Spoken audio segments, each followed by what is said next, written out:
Hello मेरे दुखियारो, पढ़ाई के बोझ के मारो, चलो पढ़ के हो जाए थोड़े सुखी। आज हम खूब सारा सेक्शन डिस्कस करने वाले और फर्स्ट सेक्शन है सेक्शन नंबर 96। ऐसे तो ये सब कंपनीज पे एप्लीकेबल है पर ओपीसी पे एप्लीकेबल नहीं है, क्योंकि खुद ही सोचो कि एक अकेला इंसान तो मेंबर होता है ओपीसी का।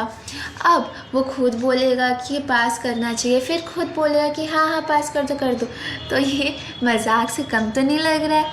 तो इसलिए ओपीसी एग्जम्प्ट है। ओके, अब टाइम लिमिट कब करना है? अगर फर्स्ट एजीएम है तो 9 महीने के अंदर कर लो। कब? From the end of the financial year.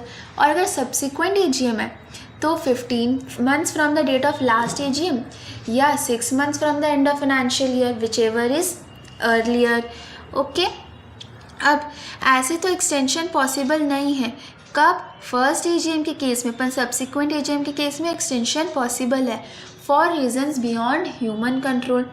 अब आप ही सब सोचिए, डायरेक्टर्स जाकर बोल रहे हैं कि हमें तो मन नहीं था इस दिन में बुलाने का, या फिर हम भूल गए थे, तो आरओसी बोलेगा भागो यहाँ से। ये कोई रीज़न होता है? तो बियॉन्ड ह्यूमन कंट्रोल होना चाहिए, जैसे कि नेचुरल डिज़ास्टर, नेचुरल कैलेमिटी, ऐसा। तो अगर वैलिड रीज़न है तो बीओडी आरओसी को फॉर्म जमा करेगा, क्या? GNL 1। और अगर आरओसी सेटिस्फाइड है वो एक्सटेंशन देगा। कितने महीने का? Up to 3 months. 3 मंथ से कम समय का भी एक्सटेंशन दे सकता है। अब ये कब होगा? Day which is not a national holiday.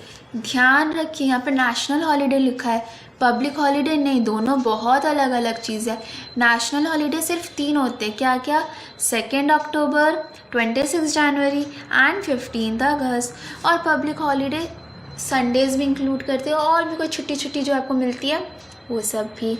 Okay, कब होगा? During the business hours. कहाँ होगा? At the registered office of the company और within the same city, town और विलेज। इसमें याद रखिए CTV, CCTV का C हटा दीजिए तो CTV हो जाएगा। ओके, अब प्रोवाइडेड डैट, जहाँ लॉ वहाँ एक्सेप्शंस। क्या बोलता है कि अगर कोई अनलिस्टेड कंपनी है वो ना एजीएम कहीं भी कर सकती है इंडिया में, पर उसको ना 100% मेंबर्स का कंसेंट लगेगा, इधर इन राइटिंग और वाया ईमेल। ठीक है, अब जो मैं पढ़ाने जा रही हूँ इसको बहुत अच्छे से पढ़िएगा, क्योंकि यहाँ से केस स्टडी बन सकती है। क्या?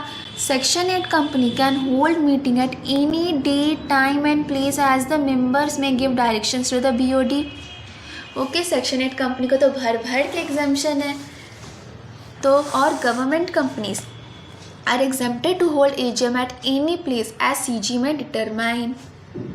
ओके, अब यहाँ तो हमारा ख़त्म हो गया सेक्शन 96। अब सेक्शन 97 क्या बोल रहा है? कोई बदमाश डायरेक्टर है जो बुला ही नहीं रहा है एजीएम, तो कोई भी मेंबर एनसीएलटी के पास जाएगा और एनसीएलटी बोलेगा कि ठीक है एजीएम बुला लो, या फिर और कोई डायरेक्शन देगा as a deems fit.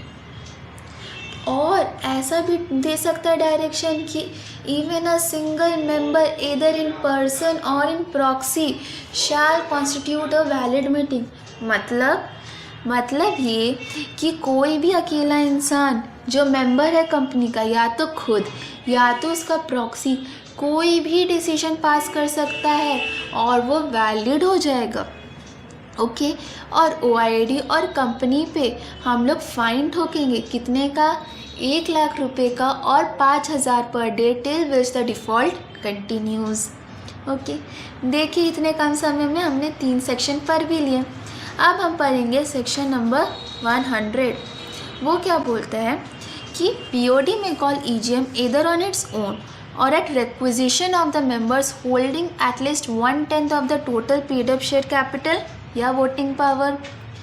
EGM बुला सकता है कौन? या तो BOD खुद से बुलाएगा अगर उसको लगे कि हाँ बुलाना चाहिए, या फिर मेंबर्स बुलाएगा by a requisition holding at least 1/10 of the total paid up share capital या वोटिंग पावर। आपको 1/10 of the total paid up share capital या वोटिंग पावर आप होल्ड करके रखें, तभी आप EGM का रिक्विजिशन कर सकते, नहीं तो आप नहीं कर सकते। उसमें क्या होगा? जो जो बुला रहे हो उन सब का साइन चाहिए और बताएगा कि क्यों बुला रहे हैं हम लोग AGM, ठीक है। अब वो जो BOD है ना, वो नेसेसरी स्टेप्स लेगा। कब? 21 दिन के अंदर अंदर, so that EGM can be called and conducted with in 45 days. पर ना BOD ऐसा कुछ किया ही नहीं, तो जो मेंबर्स है वो खुद बुला सकते हैं। कब? Within 3 months from the date of receipt of written requisition at the registered office of the company. Okay, registered office, ये ध्यान रखिएगा, हम कुछ देर में इससे रिलेटेड एक पॉइंट पढ़ेंगे, ठीक है। In the same manner as the BOD must have done. अब जो रीजनेबल एक्सपेंसेस किया है ना, कुछ तो एक्सपेंस किया ही होगा मेंबर EGM बुलाने के लिए, तो ना वो रिम्बर्स कर सकते हैं। किससे? कंपनी से। और कंपनी किससे रिकवर करेगा? जो डिफ़ॉल्टिंग डायरेक्टर्स हैं, ठीक है। अब यहाँ पर provided that in case of EGM it can take place at any place in India except a wholly owned subsidiary of a company incorporated outside India।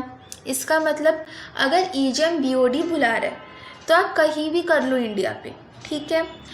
But अगर कोई होली ओन सब्सिडरी है एक ऐसी कंपनी का जो इनकॉर्पोरेटेड है outside India, तो वो बाहर भी कर सकती हैं। ओके, यहाँ पे एक बात याद रखिएगा, अगर BOD बुला रहा है तो एनी प्लेस इन इंडिया, पर अगर मेंबर्स बुला रहे हैं तो registered office of the company में ही हो सकता है।